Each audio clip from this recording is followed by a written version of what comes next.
Binigyan din ng liderato ng Kamara na hindi anti-farmer ang ibinabang Executive Number 62 ni Pangulong Ferdinand R. Marcos Jr. Samantala, nirerespeto naman ni House Speaker Romualdez ang pagbibitiw ni Vice President Sara Duterte sa gabinete ng Pangulo. Si Melanie Mora sa Sentro ng Balita Live. Angelic, kumpiyansa ang liderato ng Kamara na sa susunod na buwan mararamdaman na ng ating mga kababayan ang mas murang presyo ng bigas sa merkado. Yan ay kasunod nga ng kanila naging pakikipagpulong sa ilang rice stakeholders ngayong araw. Bukod dyan, natalakay rin ng liderato ng Kamara ang iba pang malalaking isyu ngayon.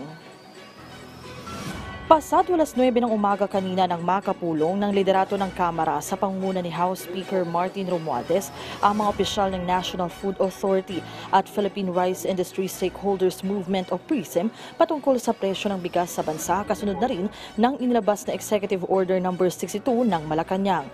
Sa kanilang pag-uusap, nag-commit ang mga rice stakeholders na sa susunod na buwan nga, bababa na ang presyo ng bigas sa merkado mula sa 42 hanggang 49 pesos per kilo. Ito ay bilang tugon rin sa pababa ng rice tariff sa bansa.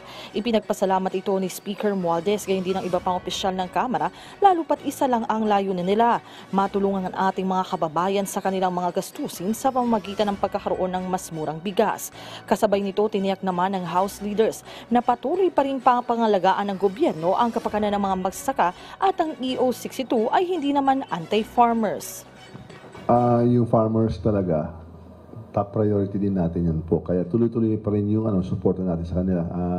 The baseline is 22 billion but there are other added forms of support and subsidies para sa farmers group.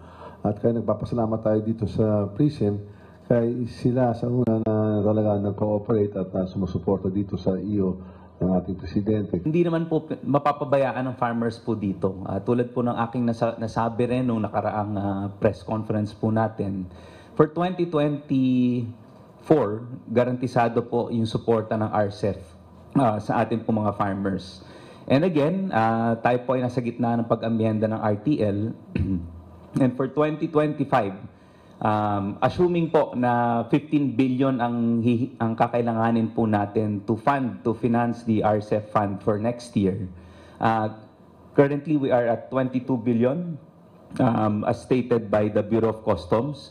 At paalala po, June pa lang ho ngayon. So ibig sabihin, bagaman may tarifa pa rin po. So may 15% tariff. So ibig sabihin, tataas pa yung collection for this year. So hindi po mapapabayaan ng ating mga farmers. Sa iba pang usapin, natanong din naman kay Speaker Romualdez ang kanyang pahayag ukol sa naging pagbibitiw sa gabinete ng administrasyon ni Vice President Sara Duterte. Sabi ni Speaker Romualdez, nirerespeto niya ang pasya ng Vice Presidente. We only wish the Vice President nothing but the best. And we wish her always the best of luck in all the endeavors and in her service to the Filipino people. Last na lang po from my end. One of the closest ally po ni VP Sara, si dating spokesperson Harry Roque, said na si VP Sara ng araw po ang new opposition leader. So ano po ang inyong thoughts on this? Well, I guess that's Mr. Harry Roque's statement, but I guess we'll have to just hear it from the VP if and when the time comes for her to make statements. Hinggil naman sa issue sa West Philippine Sea, naghatid din ng kanyang pahayag si Speaker Romualdez ukol sa naging panibagong pag-atake ng China sa ating mga tropa sa naturang teritoryo. We stand by the President's statements.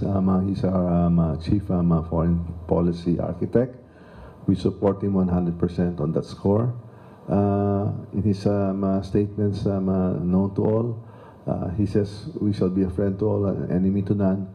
Although we are saddened very much by our neighbors' actuations, we are very saddened by China's very aggressive behavior.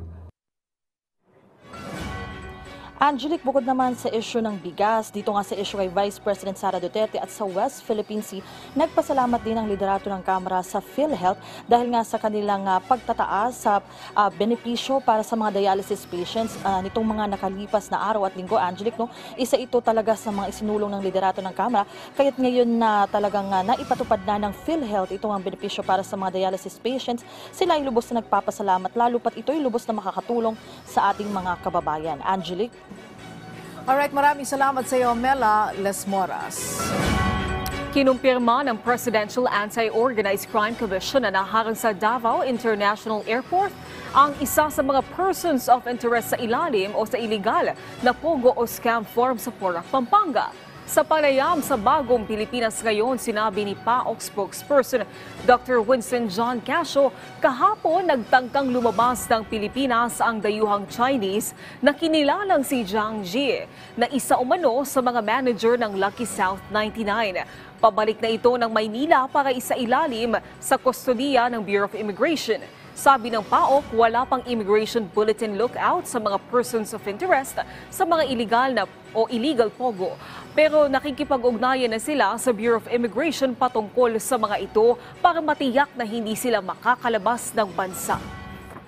Kapag nag-attempt silang lumabas ng Pilipinas, ipagbibigay alam po yun sa Immigration Commissioner at saka sa Immigration Commissioner naman po ipagbibigay alam sa komisyon, sa PAOK. Then titingnan namin kung may sapat kaming legal ground para ma-hold at ma-upload sila. Then kapag meron, diretso po sila sa bikutan.